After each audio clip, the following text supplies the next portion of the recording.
Hey everybody, welcome to Field of Dreams on ACTN. My name is Steve David and I'm your host. I have with me today, and I want to talk about the women's football program. I have with me today Jamaal Shabazz. Welcome to the show. I'm happy to be here, Steve, always. This, Jamaal, this is I call it a circle because it started with you and now it's back in your hands. It went full circle. This woman youth program. So I wanna get in depth into some of the, maybe not the issues we have, but how we're gonna make this thing work, because it's been kind of stagnant now. I don't know. So you would let's give us some information on where it's at. Well, first of all, it didn't start with me. I met Robbie Greenidge and Ronald Alexis and Cox Paul, and they involved in it, and they took it. And when they took it, it was the outside child of the TTFA, women's football. And not just of the TTFA, but of CFU, CONCACAF, and FIFA. And so that's when we got involved. And the staff, Marlon Charles, Ricardo Nelson, Isla Brown, Janelle James, Steve Frederick, Castellando, Arnold Murphy, Ronald Brayton from Petrotrin fame. These guys and ladies put the shoulders to the wheel. Desiree Sargent, a couple of them. And we took it to a point where I felt that Mr. Warner decided to host the under 17 Women's World Cup. Okay? And I felt proud for us because outside of their own financial wheeling and dealing, the fact that the game reached the standard that we feel we can have a team in the World Cup meant something. And then we brought Evan Pellerud, and we won a game actually against Chile. After that, I went to Guyana for a little while, and I thought under Mr. Timke and Mr. Sheldon Phillip, the development aspect of the game took a nosedive in the women's football. Of course, I think finance would have been, so I'm not knocking them. Right. But women's football, you always need a cadre of people who willing to go beyond the boundary, who willing to not use, we don't have finance as an excuse not to put a team in training, you know. And it happened in Jamaica too. So we saw for our under 17 team that went to Haiti recently and Jamaica, both teams did not qualify for CONCACAF.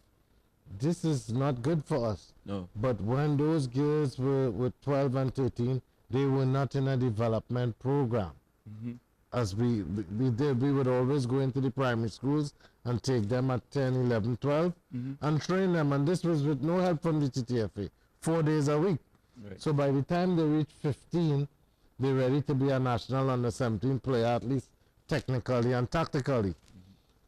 The present under 20 squad, though, that is going to play in this tournament that Trinidad and Tobago is hosting, they came out of a development program. They've played under Kenny Lai, Rajesh Lachu, and Marlon Charles before at U15, U17, and some of them had played under 20. So they're more able to compete rather than participate. I am so optimistic about our national women's team. I think they have the potential to go so far, because my favorite team in the world is really the U.S. women's national team. I would turn off the TV, whoever is playing, to watch them play. So I felt this. I had that same feeling for our team, because we're not there yet, but I feel like we can get there. And something is holding us back. Well, the senior team came within 1 point of qualifying some years ago, about 3 years ago. That's the team with Akila Mullen, Maylie Atten Johnson, Tasha St. Louis, Kenya Cordner, Kamika, and Karen Forbes.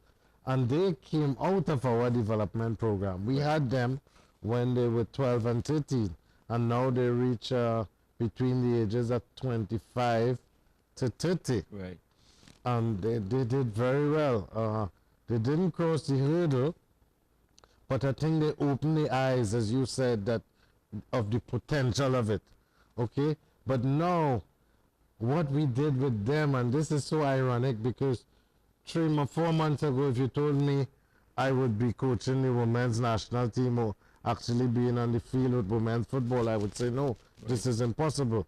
But you know, God has this plan always, and we don't understand the plan because I never saw myself getting back in the game at the women's game actually. So now we're back with us, but we're faced with a situation where the same thing we did with Maylie Atten Johnson and that crew when they were 14 and 15 and introduced them into the senior national team that has made the team a stable force today. We have now to introduce the youngsters in their team. Mm-hmm. And it's going to be difficult because they still can play and they still can contribute. Right. But if we don't do it now, we end up like the West Indies team. No Gordon Grinners, no Desmond Hayes at the same time. Right. You know? And so it's a difficult time because also the fans and the public want the team to qualify for the World Cup. They want results. You know? But to get the results from a product, we've got to build the brand. We've got to build the foundation again. So while, yes, I want us to win and to qualify, I think it's more important now for the women's game to become stable, a solid development program, which we've started with the elite, the youth squad, which is under 14s right now. They'll move up to under 15s. Build the under 20 team. Use, you know, our scouts to get players born in the US and Canada and England as well because they are Trinidadians and Tobagonians. You know, they left for whatever circumstance, but those kids can also represent us. And we have something there and we have something here and we bring it together. So the present women's national team, what are they doing now, today? Well, and this is not a paid political announcement, but under the present president and the last coach, Miss Carolina Morachi, we were able to contract about 12 of them full-time, right. The senior team. So they're full-time on football and they're preparing now. The tournament is quite next year, but they're training 5 days a week. And they're training together with the U20s because half of the senior girls are in the US. We have merged the under 20s and the seniors into one group. So they're preparing. They have been invited to the prestigious Cyprus Cup, and this is a scoop. The TV station is getting here. The Cyprus Cup deals with the second tier top teams in the world, right? And that's going to be held in Cyprus in February. We've been invited to that and accepted the invitation. So that will be their first real outing for the seniors, okay? For the U20s, they play in the CONCACAF Women's World Cup qualifiers here in 18th of January. So this is like a stepping stone for them to get into the senior team as well. And this month is an eventful month for women's football also because on Tuesday the Jamaica under 20 team will be playing us 2 matches, Thursday and Saturday, and then Venezuela comes at the end of the month for 2 more matches as well. So I thought our women's team, since after the coach left or whatever, you know, we part ways. I thought since then we haven't done nothing. So nothing. We really never skipped a beat. We continue to do what we were doing. Well, and this is the advantage. I think that's why they brought me in, and that's why I said that what I went through. I think a journalist from Wired asked me, "What can you bring to the table?" I said, "Stability," because I know the players, the staff. I know the dynamics of what has happened, what is happening. So we really didn't skip a beat. But it has been low-key because, you know, they don't have a tournament now. And this is the difficulty. people like to talk long-term development, Mm-hmm. but it takes a toll because motivation, you know. So we now putting in these games so that there are some medium-term steps that they can work towards, you know. Yeah, medium goals. Yeah, you Yeah. said. Yeah, and I agree. And like you said, we heard about the payment, and I had commented, why are we paying these girls to train? And then we had the president on, and he explained his intentions, and which made sense to get them to stay together and do the things. And so we agreed. But then when the woman walk out, the coach walk out, I thought this crashed, but it hasn't, and the public doesn't even know that. Yes, I think it's a PR issue. But listen, Steve, I will tell you this. Bringing that woman here, I was part of, you know, they asked my opinion, and I gave, and I said yes. Because, but it did not mean that we don't have people here who could do the job. Exactly. You know, it meant that she being a female, highly qualified, we thought would have excited the girls. Okay? And it's not just about, again, qualifying for a World Cup. It's about building that enthusiasm for the game, for the women's game among the young girls. Because, I don't know, you will be seeing it too. And the same way the young boys are going astray, the young women going astray too. They are part of the equation on the street. They are integral part of the violence and the misguidance. Right. So sport have got to be used, because the young people not going to the mosque, they're not going to the temple, they're not going to the church, you know, and we've got to find ways to keep them and bring them, because, you know, and football is a powerful tool towards that. So her leaving, whatever the reason is, that coach, and of course, well, you picking it up, and I thought that was you were the perfect person to pick that up, to hold it, because I felt she came, and she came with big credentials, but it was very destructive in people wanting to leave and this one, that, and I felt there was too many rumbling going on in the camp. Did you? Yeah, I think we didn't do our due diligence. And when we looked at her past record after the fact, you know, and I got to take some responsibility, because it was my recommendation. You know, people like to beat the president, and that's why I say it's not a paid political announcement. Right. You know, when her name came to my desk, to my laptop, I said, let's go with this lady. Before we had tried to get Hope Powell from England, who was the English coach, and she was out of a job. But she felt at the time that it's not a secure step for her. She has a secure situation in England, working at the county level. So then we went for this lady. But we see after that her career has been riddled with controversy in Canada. They complained that she was very disrespectful to the culture. And it's one of the drawbacks of European coaches and even South American coaches coming to the Caribbean. That total disrespect for the culture. Of course, we don't want to mix up culture with discipline. We accept that we must be disciplined, that we must be punctual, that we must have things in place. But there are some cultural realities that we've got to take into consideration, you know. And I think that caused a little problem with her and some players and the reality. And you know, then the other issues she may have had with the association. And I'll give you this, that, you know, if you can get a goalpost that is light enough that the players could move, but you cannot get a goalpost with wheels, come on. You still have a goalpost. Have a goal, right. You know, and this is the kind of understanding. Why do we have to get equipment from Italy? You understand? You know, these little things, you know, I think was not necessary problems.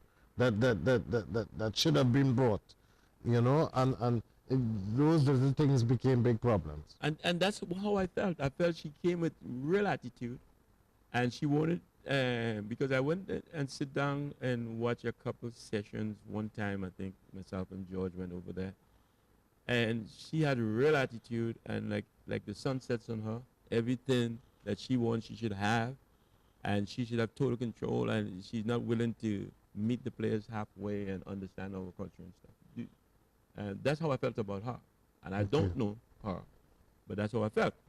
But I felt also, and why? Let me ask you a question. Not a felt, but why did we get rid of the American guy who I thought was doing a good job? Okay, I thought so too. I think there was a question of his being able to commit on a full-time basis with the coming of David John Williams. One. Two, he was given some deadlines to produce some programs. He didn't. And I think the whole question of his own attitude and what the new administration, there was some conflict there, you know. All in all, I thought he did well. He did get 4 bites of the cherry to qualify as well, you know, because we had 4 opportunities and we didn't.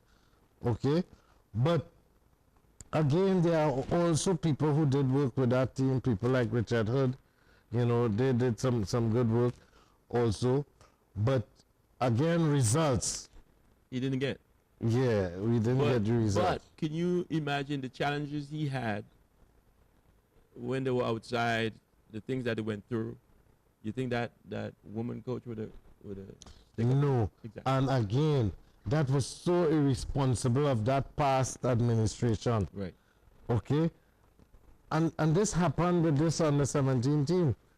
The past administration entered the team into this under-17 CONCACAF without knowing if we have an under-13, under-14 team developing. Right. So there was this disconnect between the office and the field. Right.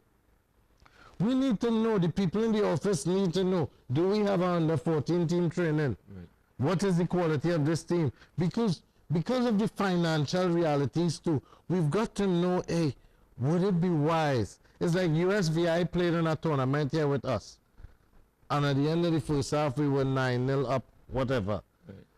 You know, why are we entering teams into competitions that they're not even to the quality to participate?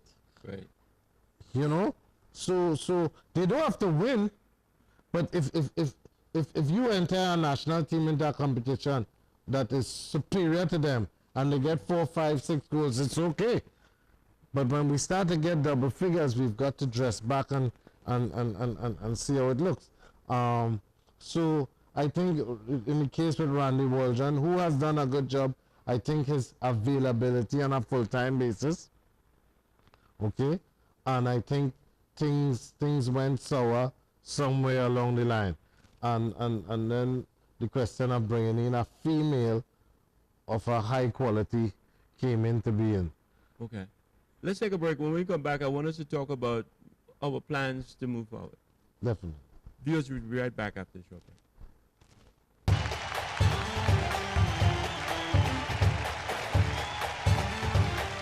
And we need to now improve on the technological side, using things like heart rate monitors with the computer. We have engaged Miss Keisha Roberts, who is one of the few sports.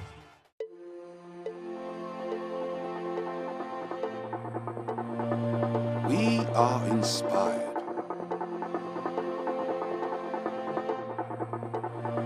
We are practiced.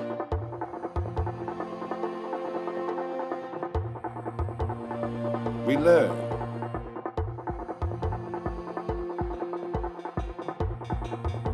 We have challenges. We are supported. We persevere. And we shine.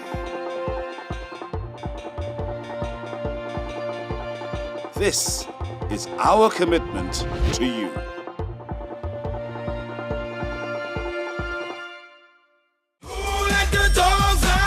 Field of Dreams, in collaboration with the Secondary Schools Football League, presents the first inaugural All-Star Weekend 2017 at the Manrattan Stadium in Margaret on Saturday the 9th and Sunday the 10th of December 2017. Come out on Saturday from 4 p.m. to 7 p.m. to witness the skills competition. See the 60-meter dash, team relay with ball, juggling competition, penalty shootout, and much more. Sunday at 3 p.m. vying for the Field of Dreams Challenge Shield. The North All-Star battle the South All-Star. Admission free of charge. Come see the best of the college players for 2017 in action. Don't miss this one. Don't believe me, just watch.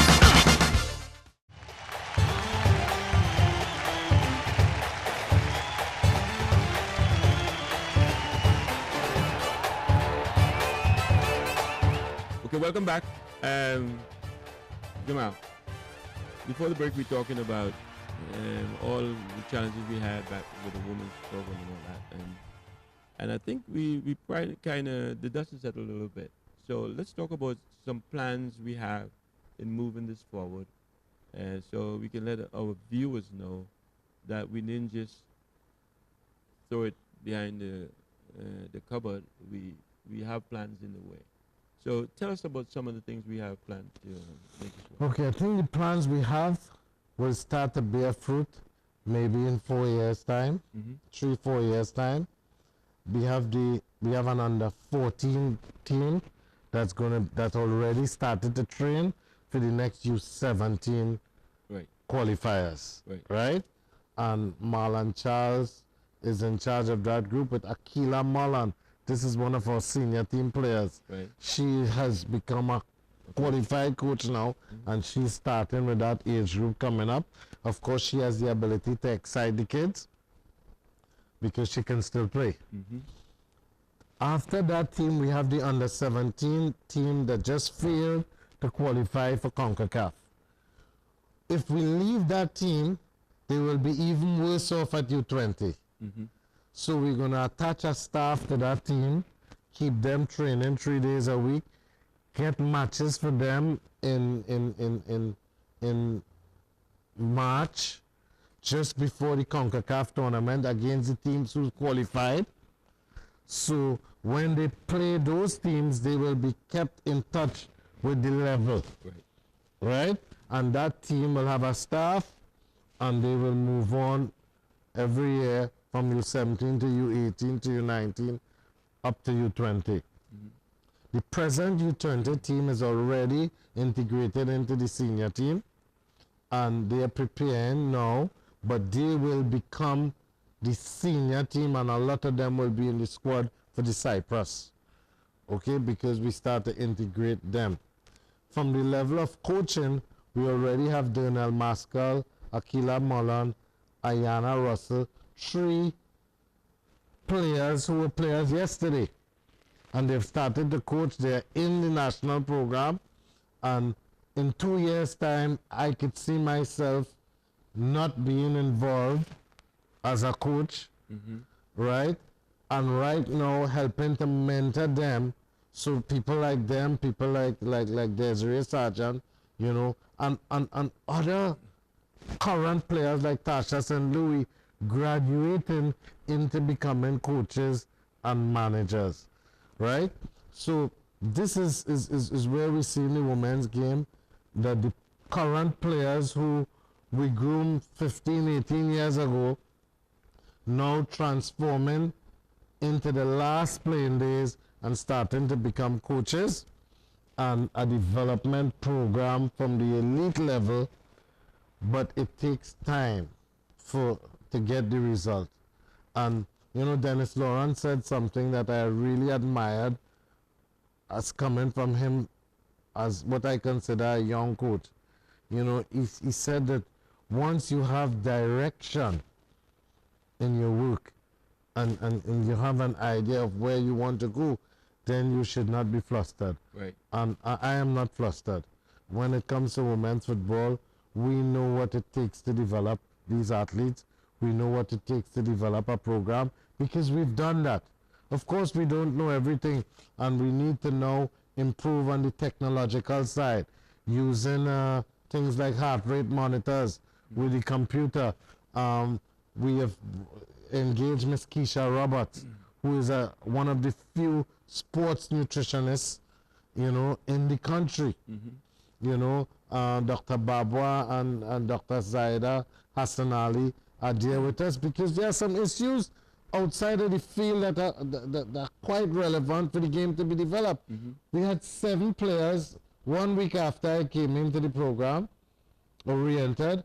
We took the girls for medical tests. 7 of the U17 players anemic. How can you play with players anemic? Right. Even some of the senior players are anemic.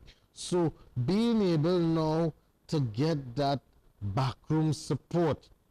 There's a trainer who worked with Mr. St. Feet when he came here. He's from South Africa.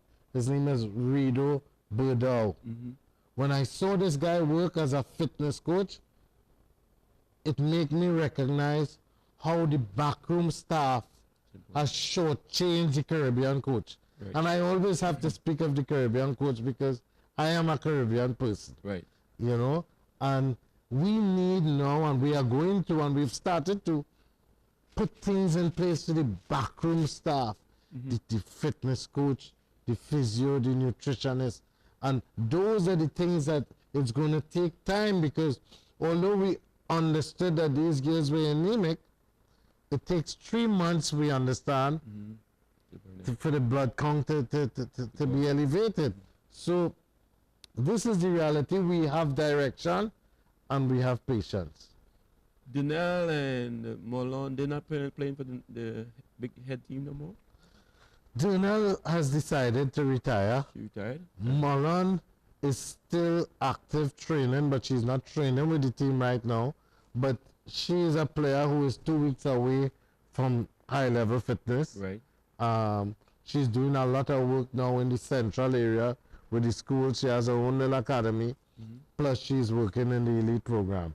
Tasha St. Louis is the one I really want to become a coach, but she's now the captain of the team, and she still wants to play. Another phenomenon has emerged where players now are getting contracts outside. We have Kamika Forbes and Kenya Cordner who are playing in Paraguay. Of course, I think they are good enough to be playing in the U.S. League or to be playing in Europe. So we've got to sit with the president now and see how we can make a deliberate attempt for the few players who we think are next level to get them playing in Europe. The 3 players that had the problem with that last coach, that was mainly, was it Tasha St. Louis? No, Akila Malan, Molon and Kenya Cordner. Was 3 Cordner. different Okay. problems. They're back with the team? Millie is, she and I, we are speaking right now with the possibility of her coming back into the team. I'm not sure yet. She cannot be faulted for passion. Her knees are not the knees that she had over the years. But she always, like Marlon, she always keeps herself very fit. Cordner has just finished her season in Paraguay, and she has expressed her desire to rejoin the squad. And so has Kamika Forbes, the goalkeeper. But Steve, these are my children. Right. These are my babies that have now become young women. Right. We've seen them grow, from young people to university graduates to professionals. We've not seen eye to eye on everything. Of course. Meili and myself has had our falling outs and so have the others. But they've given their life to this Trinidad and Tobago football. Right. And they deserve a chance to re-enter this. And once I am here, that opportunity will be given to them, because just like the men and how all of you have given, they have given a lot, and they deserve that opportunity, whatever the opportunity, whether they want to coach, manage, be an announcer, whatever. I prepare to ensure that they get that opportunity, because they've given their life to Trinidad and Tobago football. And when they left, it kind of shook the team a little bit. It's like, the team was not as settled as they were. But obviously, they Yeah. had some kind of... And my one complaint about that is that relationships were built over 15 to 18 years. Those incidents under the coach shattered those relationships. Right.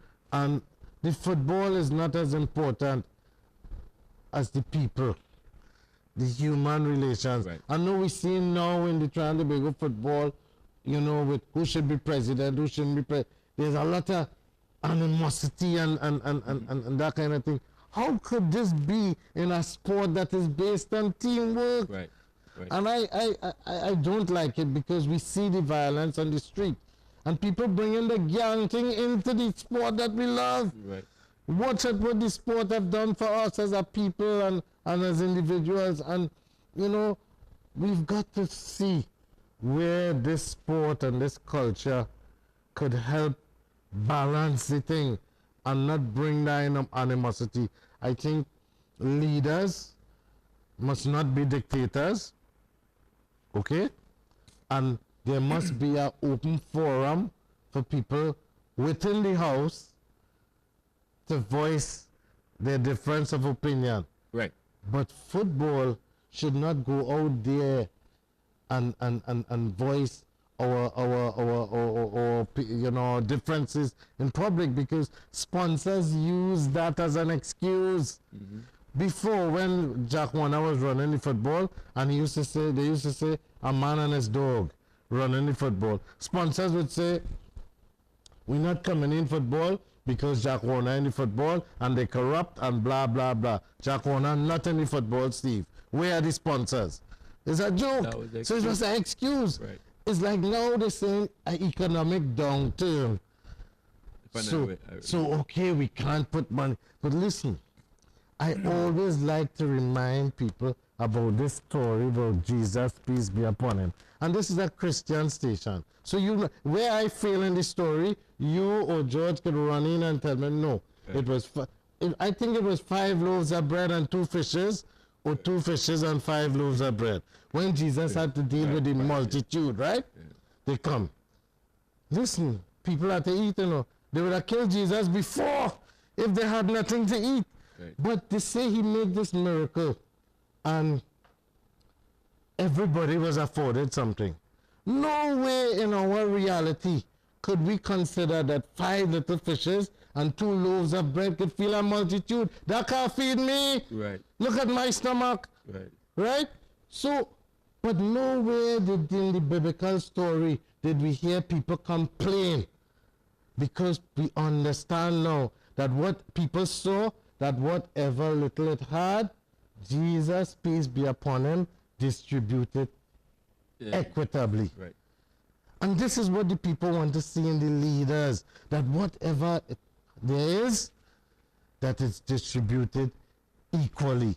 And this is the core. So when the businessmen say, oh, downturn the economy, we have to pull, we think, they're still getting profits. The excuse, that's it. Right? Why must the burden of adjustment be just on the athlete and the artist and why must Coco and them struggle to bring out the calypso tent?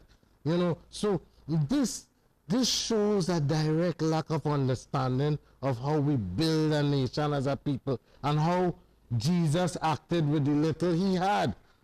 And the stories are there for us to follow.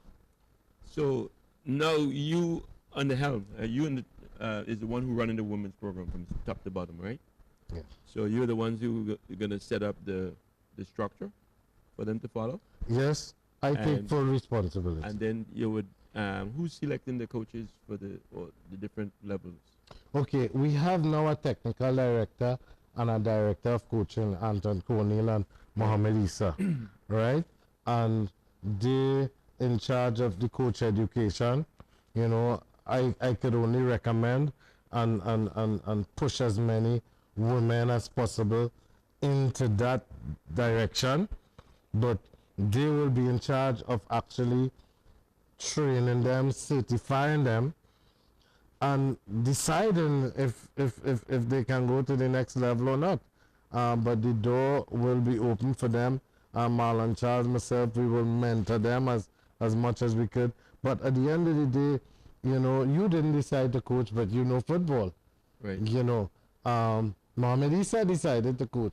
You know, ex-players have a way of finding their niche in the football industry, Right. in the football spectrum. So my role really is to help with the planning right now doing the coaching, but I don't see that continue in it very far into next year, because I also recognize the need to make room and to bring people in.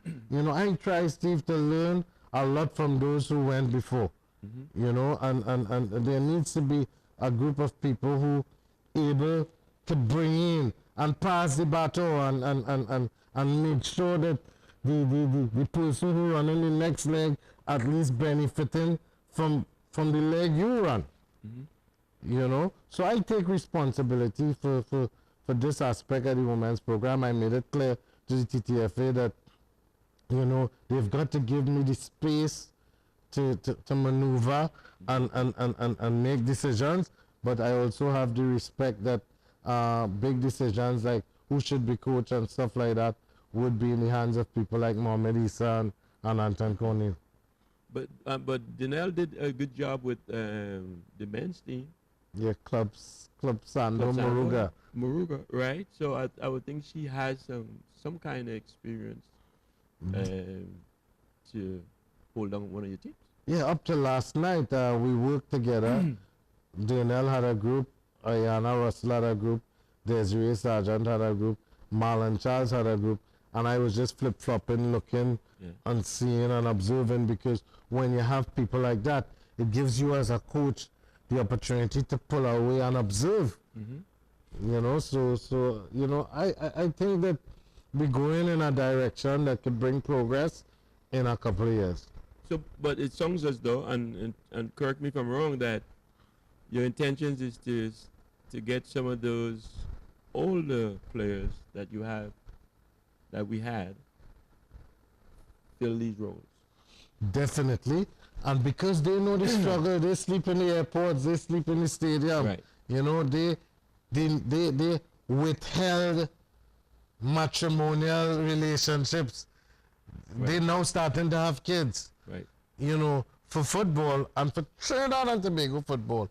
And who is better, you know, than those who have sacrificed and given their all now, who've been there, done that, to come and occupy the key position? Why must we now bring people from all over who are far removed, Right. you know, with their Nescafe, you know, to bring instant? No, we are reaching the point where we're developing our people, Right. and we've got to develop that belief that our people could carry it. So we're getting close to break time. So I want you to think about this. How you answer to the people who say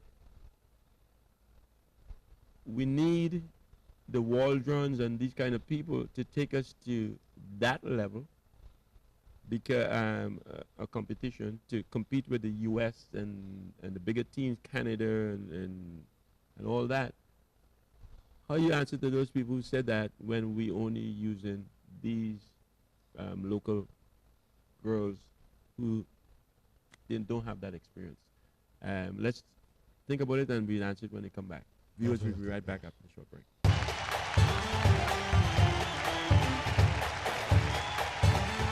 So the politicians and the nice speaking coaches, fast, smooth talking, and say, hey, we are qualified for the next local, and we have this and that. It's a joke. Right. Because these girls have got to build a caps bank. They've got to play so many international matches.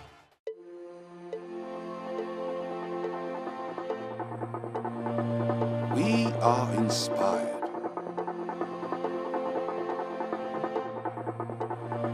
We are practiced.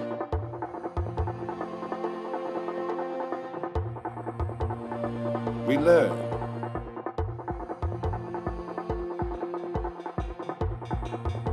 we have challenges. We are supported. We persevere. And we shine. This is our commitment to you.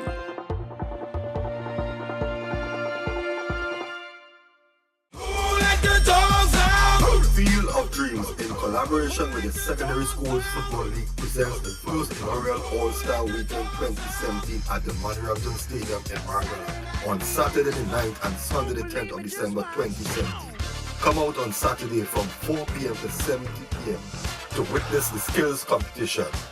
See the 60-meter dash, team relay with ball, juggling competition, penalty shootout, and much more. Sunday at 3 p.m. vying for the Field of Dreams Challenge Shield. The North All-Star battle the South All-Star. Admission free of charge. Come see the best of the college players for 2017 in action. Don't miss this one. Don't believe me, just watch.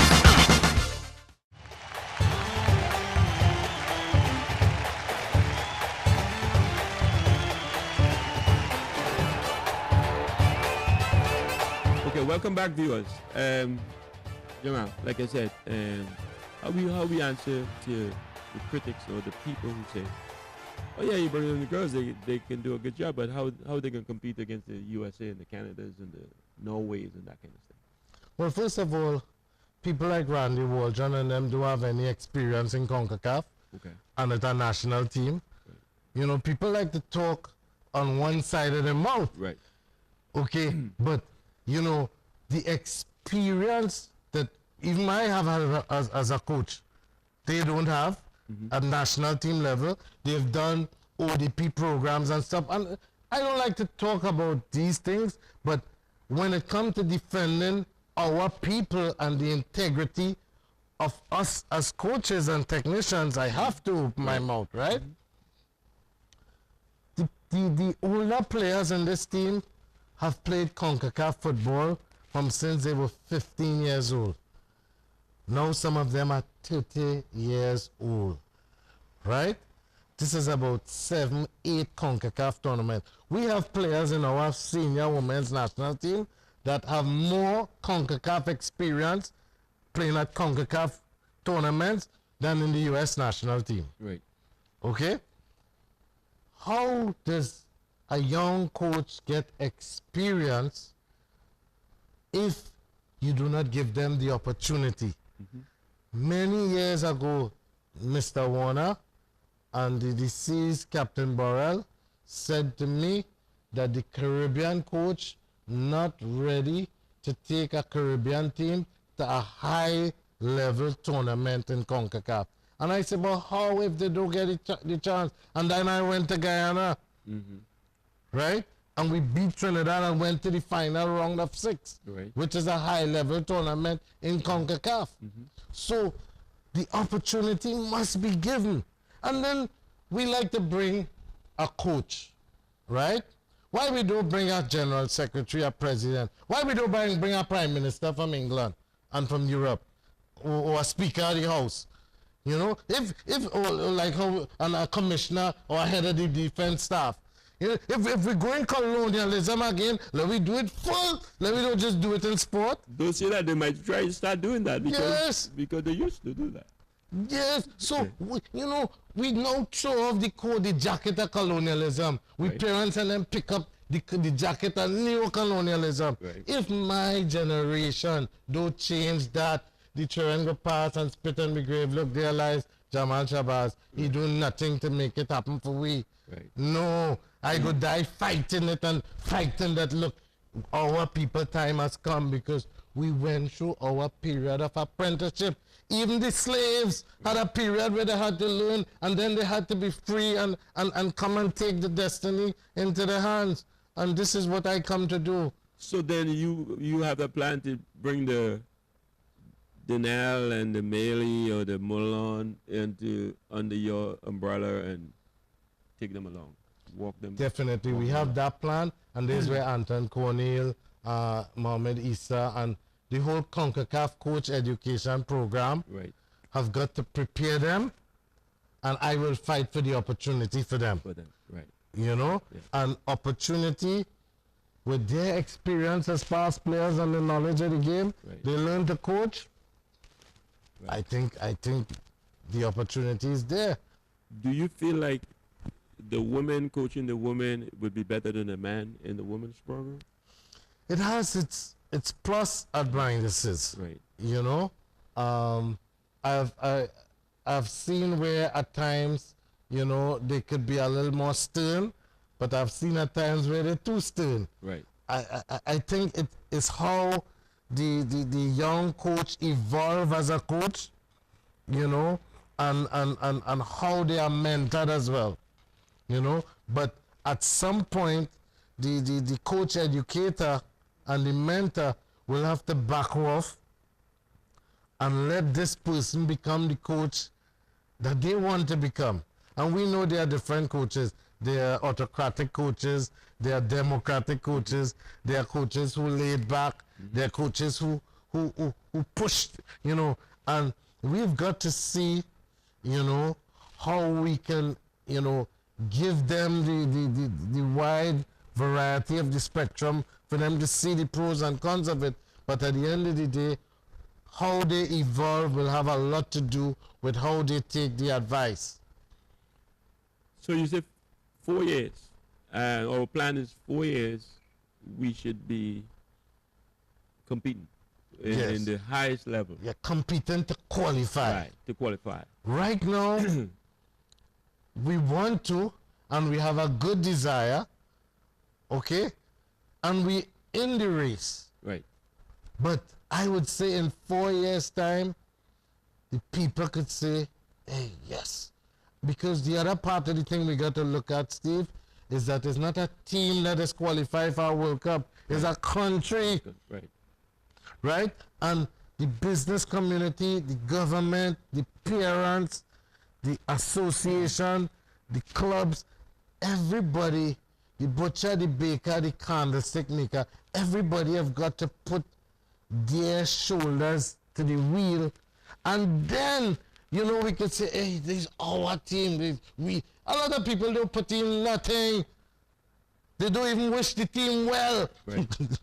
You understand? So they ain't even sending out good vibes. Right. How they have an authority to decide, well, this team play good, this team should qualify. They put in nothing. It's just armchair critics. Well, I kind of like the idea that you guys are saying, well, next year we're going to qualify. You give yourself enough time. And it's not a cop-out, Steve. Right. No. And I like that idea. I said, give me 4 years to build this, because there's too many pieces that they just throwing together. I want to build it. Yes. that. And we're not politicians. That's what I'm telling you. We got the politicians and the nice speaking coaches, fast, smooth talking. I'm saying, hey, we are qualified for the next World Cup, and we have this and we. It's a joke. Right. Because these girls have got to build a caps bank.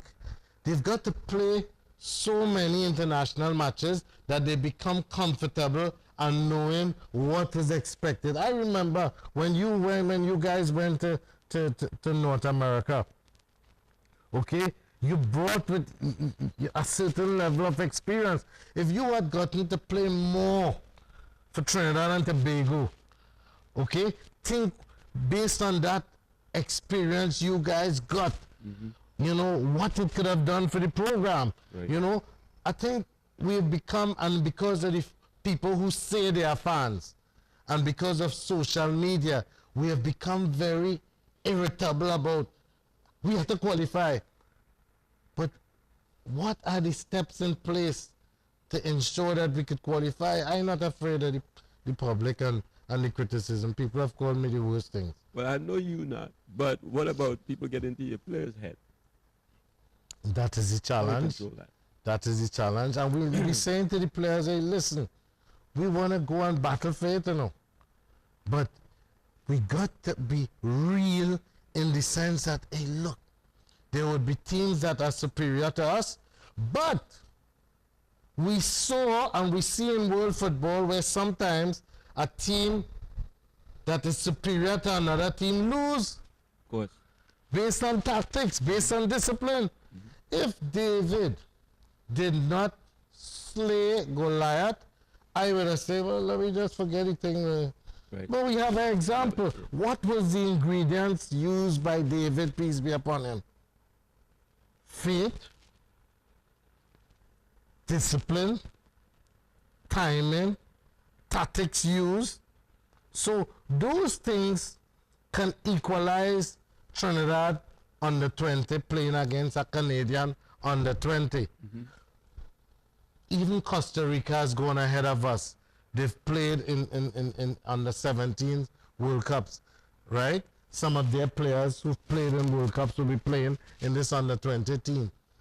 But we now as coaches and technicians have got to find a way to still ensure we can compete, right? But realistically, given what we have put in place now, and it's already in place, we think in 4 years' time, no matter who we coach. You see, too much times it's always about Superman solving the problem, Batman solving the problem, He-Man, you know, Spider-Man, one man.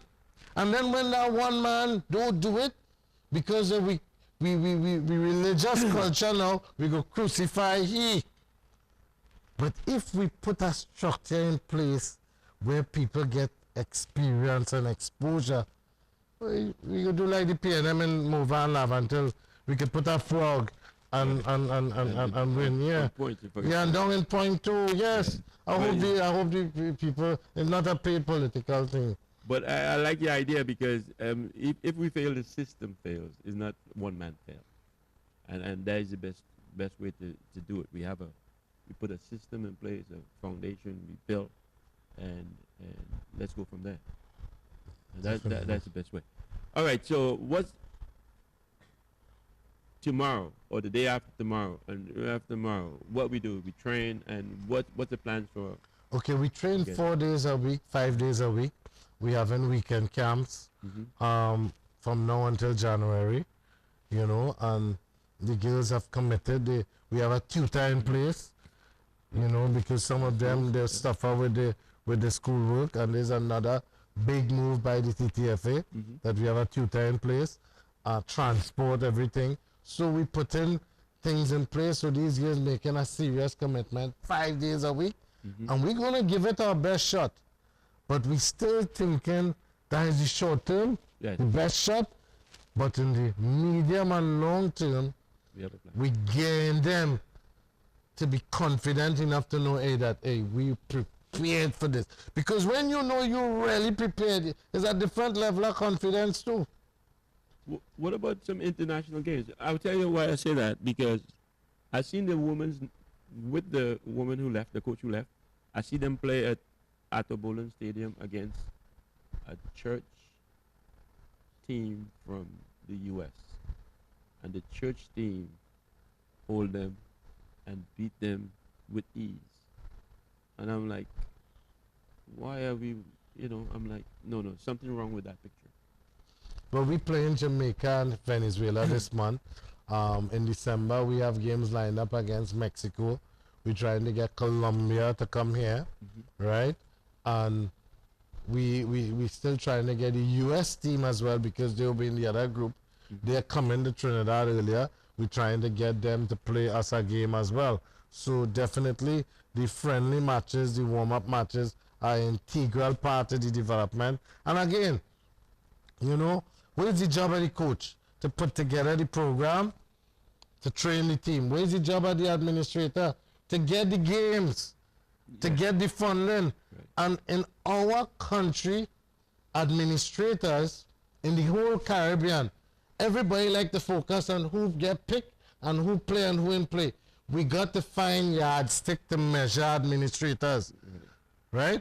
And I'm saying this because our confidence that the present TTFA have a president who came out of a background understanding that the coach need matches, the coach need this, the coach need that, and the other.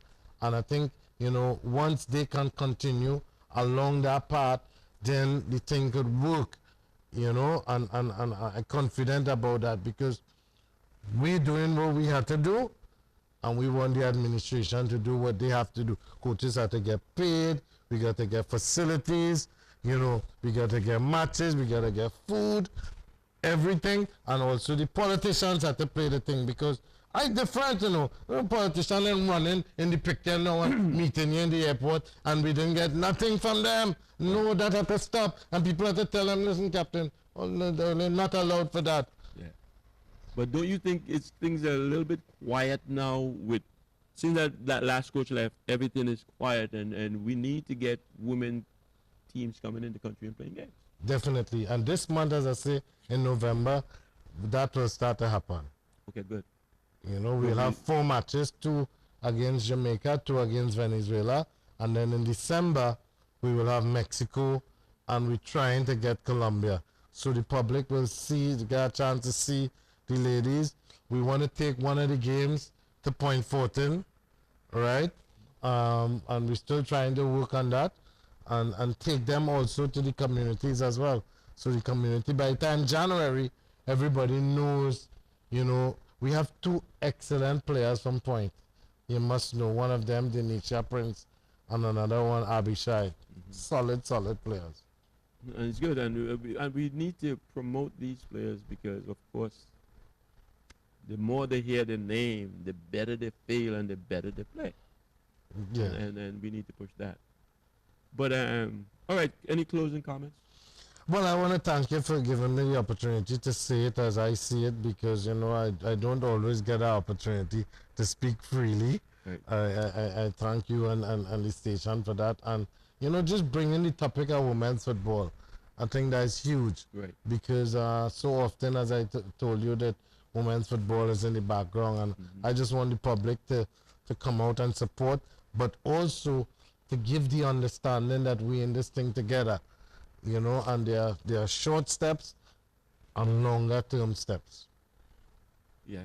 Shabazz, I thank you so much for being here, but I like you, and now the whole country knows I like you because you speak from the heart and you would die for the cause, and that's what I like about you. And you wouldn't lie for somebody because they ask you to lie for them. And this is the honesty in you is what I like about you. And I appreciate that you coming on sharing this with us, and I wish you all the best as we go forward. Thank you very much. All right. All right. ACTN, thank you so much for giving us the opportunity. Viewers, thank you for tuning in. We are on every Monday night from 8 p.m. And don't forget, we do also have the Secondary Schools Football League Christmas All-Star game. Not Christmas All-Star game. It comes on the 9th and the 10th. It's an All-Star weekend. Viewers, don't forget, we need you guys out there to support that. It's run by Free Love Dreams with the Secondary Schools Football League. We do have a Facebook page. Check us out. We do have an email address, freelovedreamstt@gmail.com. Drop us a line. The show has ended. Go in peace. We'll see you next Monday.